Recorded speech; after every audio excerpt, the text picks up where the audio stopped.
Cities most definitely have a soul. We cannot begin to imagine it unless we first rid ourselves of the notion that cities are somehow separate from nature.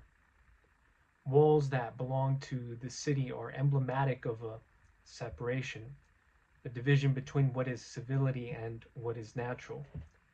In other words, between what is made by man's hands and what is made by God's hands. In such a distinction, we find civilized beauty and natural beauty.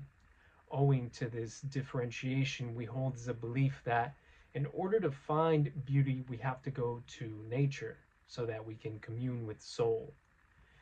A deeply embedded belief indebted to this distinction is one where it appears to us that there is something innocent which is to be found within nature.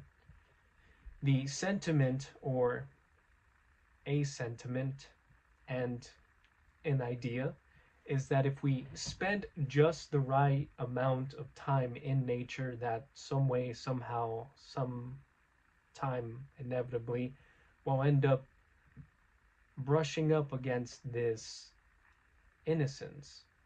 There is also this idea that the city does something to this innocence, that it deludes the yet to be touched into something corrupt. There are certain cities which have as a reputation for being more evil than others. Common perception dictates that the good dwells just as much as truth, just as much as beauty, and just as much as soul within trees, rocks, streams, mountains, flowers, plants, insects, animals, but definitely not in streets, office buildings, garages, airstrips, or even apartment complexes. That soulful feeling is restored and we feel replenished. So the sentiment goes, so a sentiment goes, when we are near trees, streams, or even water flow sounds. That feeling is to be lost upon entering compounds of concrete or steel of some sort. What we seem to do to regain that feeling is bring in objects within our walls or construct landscapes that bring us back to natural beauty.